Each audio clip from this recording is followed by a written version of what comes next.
Halo, salam keadilan. Rekan-rekan, pada video kali ini saya akan menjelaskan apa itu terkait dengan akta-akta di dalam hukum perorangan.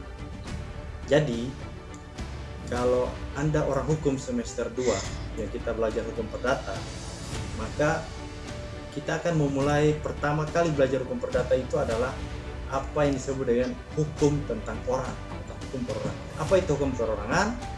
Hukum yang mengatur hal-hal yang terkait dengan hak-hak dari orang perorangan secara individu. Hak-hak apa? Hak-hak keperdataan. Ya, jadi hak-hak keperdataan itu semenjak seseorang itu lahir itu sudah melekat yang namanya hak keperdataan.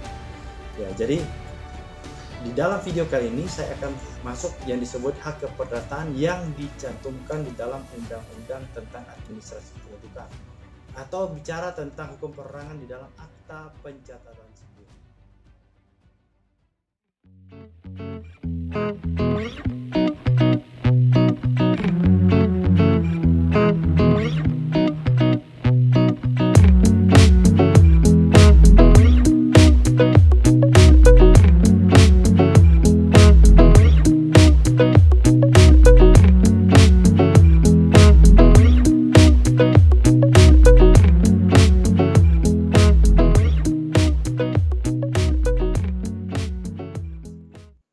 Jadi saya mulai dengan akta pencatatan sipil ya. Apa itu akta pencatatan sipil? Akta pencatatan sipil itu adalah akta-akta yang mencatatkan peristiwa penting yang dialami oleh seseorang. Peristiwa penting yang dialami oleh seseorang itu contohnya kelahiran, kematian, lahir mati, perkawinan, perceraian, pengakuan anak, pengesahan anak, pengangkatan anak, perubahan nama, perubahan status kewarganegaraan, semua lengkap bicara terkait dengan akta pencatatan sipil. Nah, apa jenis-jenis akta pencatatan sipil menurut Undang-Undang Administrasi Kependudukan? Undang-Undang Administrasi Kependudukan itu ada dua ya. Yang pertama Undang-Undang nomor 23 tahun 2006. Kemudian ada revisinya atau perubahannya di Undang-Undang 24 tahun 2013. Jadi akta pencatatan sipil itu dibagi menjadi akta kelahiran, akta kematian, akta perkawinan, akta perceraian, akta pengakuan anak, dan akta pengesahan anak. Ada juga akta pengangkatan anak. Jadi akta kelahiran, saya mulai dari akta kelahiran. Akta kelahiran itu pada saat orang lahir itu sudah harus atau wajib mendaftarkan akta tersebut ke instansi kependudukan, Dinas Kependudukan dan Pencatatan Sipil, selambat-lambatnya 60 hari setelah kelahiran itu terjadi. Jadi orang tua laki-lakinya yang mendaftarkan akta kelahiran tersebut. Ada juga di beberapa tempat di rumah sakit itu pihak rumah sakit membantu mengurus akta kelahiran. Yang penting kita mempersiapkan dokumen-dokumen yang terkait dengan persyaratan yang harus dipenuhi. Sebagaimana persyaratan itu diatur di dalam Peraturan Presiden nomor 96 tahun 2018 tentang persyaratan dan tata cara pendaftaran penduduk dan pencatatan sipil. Di situ diatur semua. Akta kelahiran apa syaratnya, akta kematian apa syaratnya, akta perkawinan apa syaratnya. Jadi akta kelahiran itu pada saat orang lahir, seseorang itu lahir, maka dia wajib mendaftarkan ke instansi terkait, dan apabila sudah lewat waktu dari 60 hari yang diatur, maka dia harus mendapatkan persetujuan dari kepala dinas dari instansi Dinas Kependudukan dan Pencatatan Sipil. Bagaimana kalau seandainya seseorang itu lahir tapi tidak diketahui asal-usulnya? Karena ada juga kita sering menemukan namanya bayi yang tergeletak di jalan, dibuang oleh orang tuanya. Itu juga dia berhak mendapatkan akta pencatatan sipil. Tapi akta pencatatan sipilnya dilaporkan oleh orang yang menemukan, kemudian di dalam laporan tersebut harus melampirkan yang namanya berita acara pemeriksaan dari penyidik atau dari kepolisian. Jadi di situ nanti keluarlah akta kelahiran anak yang lahir tanpa orang tua tersebut, ya, atau tidak diketahui orang tuanya. Dan anak itu nanti kalau dia sudah besar, umur 18 tahun, dia berhak untuk mendapatkan akta kelahiran. Untuk saat pertama kali akta kelahiran yang dibuat di instansi di mana anak tersebut tidak memiliki orang tua, maka akta kelahiran yang jadi itu akan dititipkan ke instansi yang terkait, gitu ya. Kalau dia dititipkan ke panti asuhan, maka akta kelahiran dititipkan ke panti asuhan. Tapi kalau dia belum dititipkan, maka itu masih di dinas terkait. Pada saat dia dibutuhkan untuk di sekolah dan lain-lain, bisa diambil. Kemudian ada juga anak yang lahir di atas kapal atau di atas pesawat. Gimana cara mengurus akta kelahirannya? Cara mengurus akta kelahirannya itu adalah diurus di mana pesawat atau kapal tersebut berlabuh atau bersandar, ya, atau singgah. Pesawat itu singgah kalau ini bicara di luar negara Indonesia. Tapi kalau di Indonesia cukup dilaporkan ke instansi atau dinas terkait di mana para orang tuanya tinggal. Tapi syaratnya kalau yang di kapal atau di pesawat, maka itu harus melampirkan surat keterangan lahir yang dikeluarkan oleh nahkoda kapal atau kapten di dalam pesawat terbang tersebut. Setelah sudah dilaporkan, nanti 30 hari kemudian baru dia bisa, kalau dia sudah kembali ke Indonesia, 30 hari kemudian dia wajib untuk mendaftarkan ke dinas kependudukan dan pencatatan sipil terkait. Itu akta kematian. Ada juga proses yang namanya lahir mati, yaitu proses kelahiran yang berakibat pada meninggal dunianya janin, baik yang meninggal dalam kandungan atau yang meninggal sesaat lahir, yang jangka waktunya itu tidak lebih dari 28 minggu. Gitu ya, 28 minggu berarti dalam kurang lebih, kalau seandainya dia lahir hari ini, berarti hitungannya 28 minggu dari kelahirannya, gitu ya. Jadi bisa 4 bulan, itu dia sudah dianggap proses lahir mati, ya. Persyaratan pembuatan akta kelahiran itu diatur dalam Perpres tadi, Perpres 89 tahun 2018. Itu pertama, surat keterangan lahir dari rumah sakit, gitu ya. Atau kalau melahirkan kapal, berarti dari kapal. Kalau ditemukan di mana, gitu ya, karena dibuang orang tuanya, maka BAP. Ya, kemudian disitulah menjadi kebenaran data kelahiran. Kemudian setelah itu buku nikah atau kutipan akta perkawinan. Nah, itu juga merupakan syarat mutlak, gitu ya, tanggung jawab mutlak. Kemudian KTP dan KK. KTP elektronik, ya. Kalau di dalam Perpres 2018 sudah meminta KTP elektronik, nggak bisa KTP yang tidak elektronik. Kalau yang belum elektronik, maka harus mengurus KTP dulu.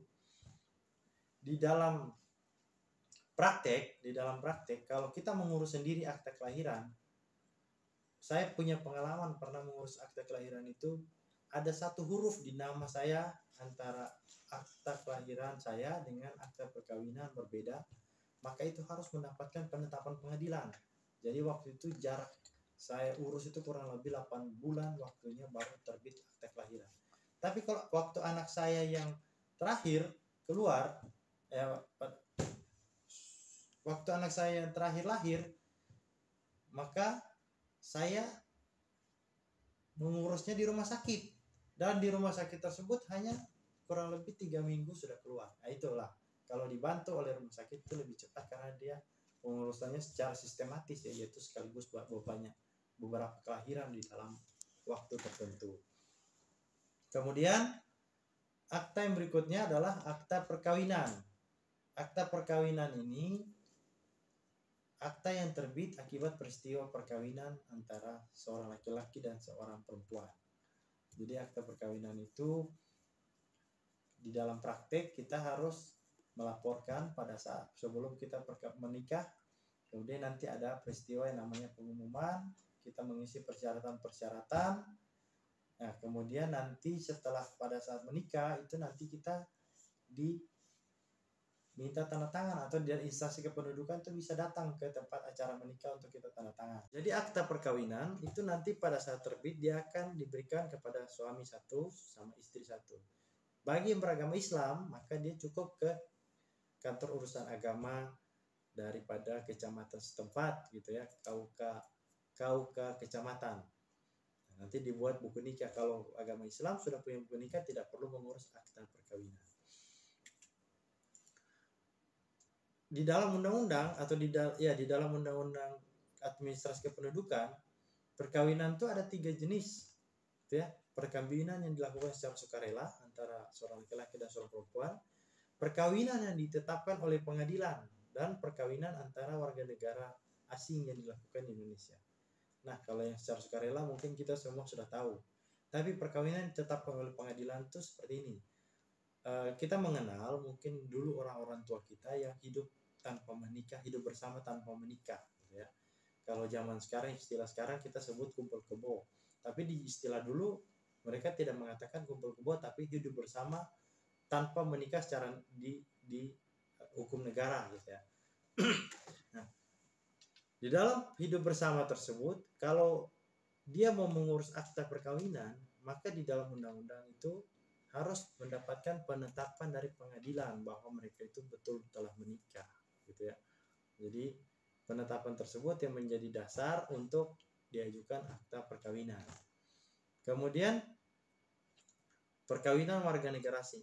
Kalau seandainya gini, saya kembali lagi ke tadi penetapan.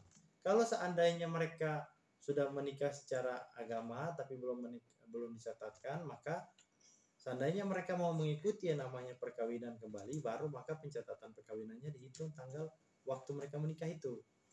Seandainya mereka sudah hidup bersama selama 10 tahun ya, pada saat tahun ke-10 baru mereka menikah untuk dicatatkan ke catatan sipil, maka hitungan perkawinan mereka dihitung tidak 10 tahun belakangan, tapi itu di tahun ke-10 itu. Tapi kalau dia mendapatkan penetapan pengadilan, maka dia bisa menghitung perkawinannya itu dari 10 tahun belakangan. Dia bisa meminta pengadilan menetapkan dia untuk sudah menikah dan dapat dicatatkan di pencatatan sipil, gitu ya. Kemudian perkawinan oleh warga negara asing yang dilakukan di Indonesia itu juga jenis perkawinan yang berbeda. Dia punya persyaratan yang berbeda juga dengan yang dilakukan oleh warga negara Indonesia.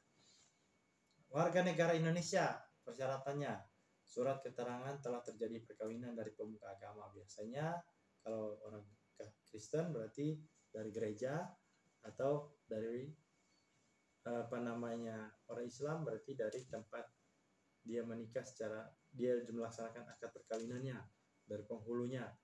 Atau juga mungkin ada kepercayaan tertentu ya secara adat. Biasanya kalau di daerah Kalimantan ada juga yang perkawinan secara adat, yaitu keterangan dari kepala adatnya, gitu ya. Pas foto suami istri, kartu keluarga, KTP elektronik. Kemudian kalau janda yang sudah cerai mati, maka dia melampirkan akta cerainya, gitu ya, atau akta kematian pasangannya. Kalau janda yang duda karena cerai hidup, melampirkan akta perceraian. Jadi kalau yang meninggal cerai mati, maka akta kematian. Kalau cerai hidup berarti akta perceraian. Pencatatan perkawinan kalau untuk orang asing harus memenuhi pertama surat keterangan telah terjadi perkawinan dari pemuka agama atau penghayat kepercayaan terhadap Tuhan Yang Maha Esa. Kemudian pas foto berwarna suami istri, dokumen perjalanan, surat keterangan tempat tinggal bagi pemegang izin tinggal terbatas, kartu keluarga, KTP elektronik, dan izin dari negara atau perwakilannya. Akta perceraian. Akta perceraian ini akta yang lahir setelah perkawinan itu putus oleh pengadilan. Jadi setelah perkawinan tersebut putus, maka bisa diuruskan dalam waktu 60 hari, bisa diuruskan akta perceraian. Akta perceraian dapat dibatalkan kalau di agama Islam itu namanya istilahnya rujuk, gitu ya. Jadi dalam waktu tertentu seseorang itu rujuk, maka dapat dibatalkan akta perceraian. Tapi kalau seandainya di agama Muslim yang sudah bercerai, dia harus menikah kembali, dia tidak ada istilah rujuk. Kalau pada saat dia rujuk ya dia menikah lagi secara resmi gitu ya. Kemudian salinan putusan pengadilan yang telah mempunyai kekuatan hukum tetap syarat berikutnya terkait perceraian ya. Tadi sudah saya katakan pertama, kemudian kutipan akta perkawinan, kemudian kartu keluarga dan KTP elektronik. Kemudian akta kematian, ini akta pada saat seseorang telah berakhir hidupnya. Gitu. Akta yang terbit itu diurus oleh ahli warisnya. Dulu diurus oleh keluarganya, sekarang Undang-Undang Nomor 24 2013 bisa diurus oleh ketua RT setempat dalam waktu 30 hari. Jadi kita melapor ke RT, nanti RT membantu menguruskan atau melaporkan peristiwa kematian tersebut. Kalau seseorang hilang dan kehilangan tersebut diduga telah meninggal dunia, maka ahli warisnya wajib mendapatkan penetapan pengadilan baru bisa keluar akta kematian. Nah, bagaimana kalau yang meninggal di dalam perjalanan seperti di pesawat? Maka itu dianggap meninggal tapi diketahui meninggalnya di mana dan kita bisa mengurusnya berdasarkan keterangan dari maskapai atau keterangan kematian dikeluarkan oleh maskapai terkait dengan itu, maupun ada kepolisian setempat atau mungkin saja aparat yang bisa mengeluarkan keterangan bahwa betul telah terjadi kecelakaan yang mengakibatkan meninggal para orang yang mau diurus akta kematian. Mungkin itu jenis-jenis akta yang bisa saya sampaikan dalam hukum pencatatan sipil. Mudah-mudahan bermanfaat. Kalau saudara merasa bermanfaat, silakan saudara like, saudara subscribe maupun share ke teman-teman atau rekan-rekan saudara yang merasa perlu untuk memahami tentang hukum perorangan. Terima kasih. Sudah, Win.